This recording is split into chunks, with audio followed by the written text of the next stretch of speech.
Welcome to this lecture on survey sampling. Today we are going to explore a powerful technique called regression estimation. Imagine you want to estimate the total wheat yield of a village, but surveying every farm is too expensive. What if you could use existing data like the land area of each farm to make your estimate incredibly accurate? That is exactly what regression estimation allows us to do. Let us dive in and see how it works. To begin, let us understand why we use regression estimation. In survey sampling, we often have access to an auxiliary variable, an extra piece of helpful data that is strongly correlated with our main study variable. For instance, farm area is highly correlated with crop yield. A larger farm naturally produces more wheat.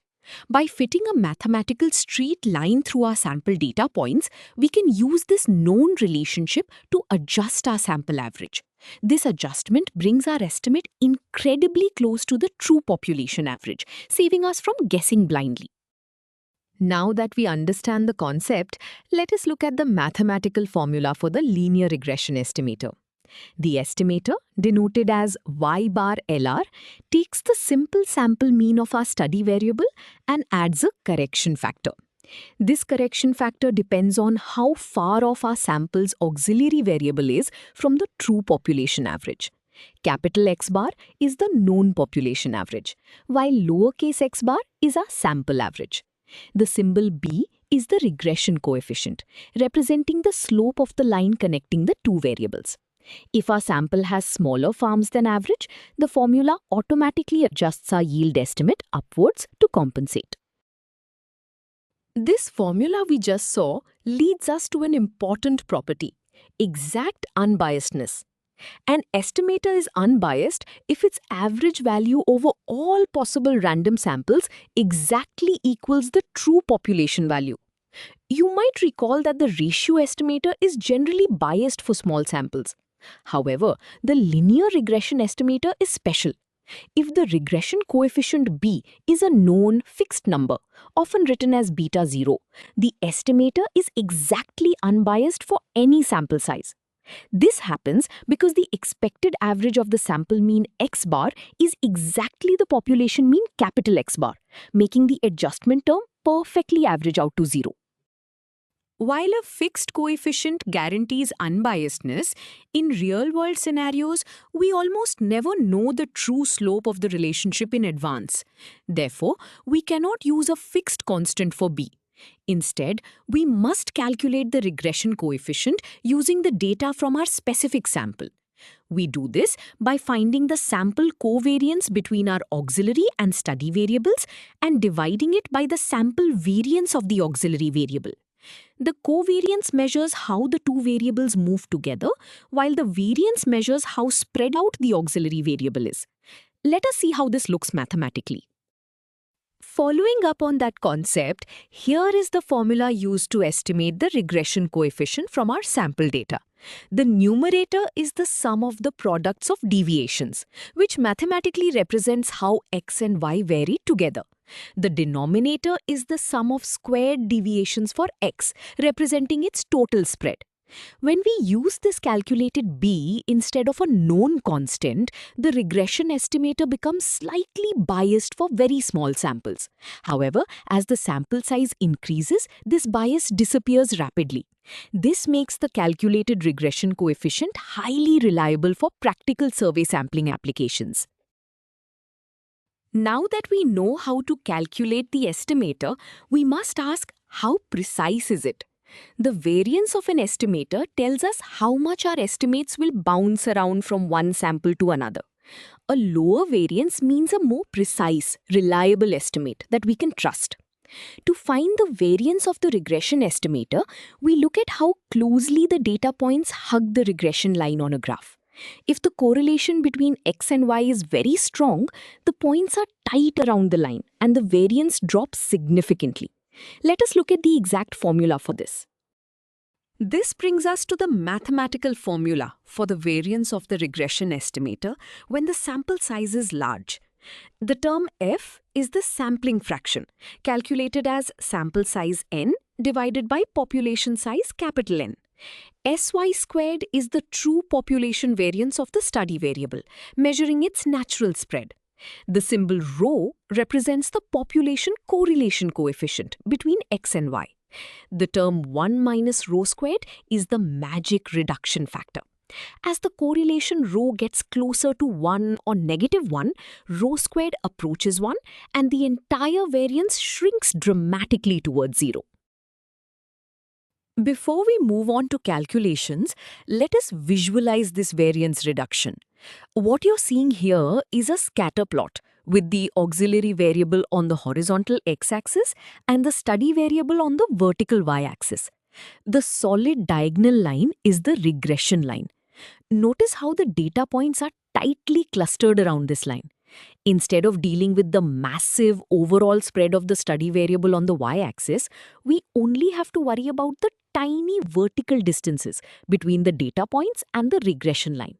This visual tightness directly corresponds to the 1 minus rho squared reduction factor in our variance formula. Now that we have visualized the concept, let us apply this to a practical problem. Suppose we are estimating the average monthly electricity consumption of households in a town of 1,000 houses. We take a sample of 100 houses. We know the population variance of electricity consumption is 400, and the correlation with the number of rooms is 0.8. First, we need to calculate the sampling fraction f. We divide the sample size of 100 by the total population size of 1,000. This gives us a sampling fraction of 0.1, meaning we are surveying exactly 10% of the town. Continuing with our calculation, we now use the main variance formula for the regression estimator. We plug in the sampling fraction of 0.1 that we just calculated. We also insert the sample size of 100, the population variance of 400, and the correlation coefficient of 0.8. We carefully substitute all these known numerical values into the equation. Next, we simplify the terms inside the parentheses. The term 1 minus 0.1 becomes 0.9. The correlation term 0.8 is squared to become 0.64. This squaring step dictates how much the variance will be reduced. Let us finalize our calculation. We subtract 0.64 from 1, which gives 0.36. This is the reduction factor, telling us the variance is reduced to just 36% of what it would have been. We divide 0.9 by 100 to get 0.009. Multiplying 0.009 by 400 and then by 0.36 gives us our final answer. The calculated variance of the regression estimator is 1.296. By using the correlated auxiliary data, we drastically reduce the variance, proving our estimate is much more precise. Having seen the regression estimator in action, let us compare it to other methods. We have three main ways to estimate a population mean: simple random sampling, the ratio estimator, and the regression estimator. Simple random sampling uses no auxiliary data at all. The ratio estimator assumes a straight line relationship that must pass exactly through the origin. The regression estimator is the most flexible because it allows the line to cross the y-axis anywhere it naturally fits best. Because regression is more mathematically flexible, its variance is always less than or equal to the variance of the ratio estimator. This brings us to the exact mathematical threshold for when these methods beat simple random sampling. For the ratio estimator to beat simple random sampling, the correlation rho must be strictly greater than half of the ratio of the coefficient of variation for x to the coefficient of variation for y. However, because the regression estimator is mathematically designed to be the most optimal linear fit, it automatically beats simple random sampling whenever the correlation is not zero. Furthermore, the regression estimator is always more efficient than the ratio estimator unless the true regression line passes exactly through the origin, making it the safest choice. Let us look at a scenario where we compare all three methods to see which is best. Suppose the variance of the study variable is 100, the auxiliary variance is 25, the ratio is 1.5, and the correlation is 0.6. The finite population multiplier is 0.05. First, let us calculate the variance of the simple random sampling estimator as our baseline. We substitute the multiplier 0.05 and the variance 100 into the formula. Multiplying these gives us a baseline variance of 5.0. We will compare the other methods against this number. Next, we calculate the variance of the ratio estimator. The formula is more complex because it involves the variances of both variables, their ratio and their correlation. Before plugging in the numbers, we need the standard deviations. The square root of 25 gives a standard deviation of 5 for x, and the square root of 100 gives 10 for y. We substitute all these known values along with the ratio 1.5 and correlation 0.6 into the ratio variance formula. We will calculate the terms inside the parentheses step by step to avoid any arithmetic errors.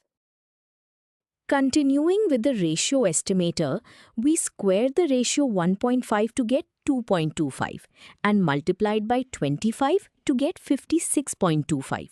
Then we calculate the subtraction term, which equals 90. We substitute these simplified pieces back into the bracket. Simplifying the addition and subtraction inside the bracket gives 66.25. We then multiply this result by our initial multiplier of 0.05. The calculated variance for the ratio estimator is 3.3125. This is significantly lower than the simple random sampling variance of 5. Finally, we calculate the variance of the regression estimator to see if it can do even better. We substitute the multipliers 0.05, the population variance 100, and the correlation coefficient 0.6 into the formula. We square the correlation coefficient to get 0.36 and subtract it from 1 to get the reduction factor of 0.64. We multiply the baseline variance of 5 by this reduction factor.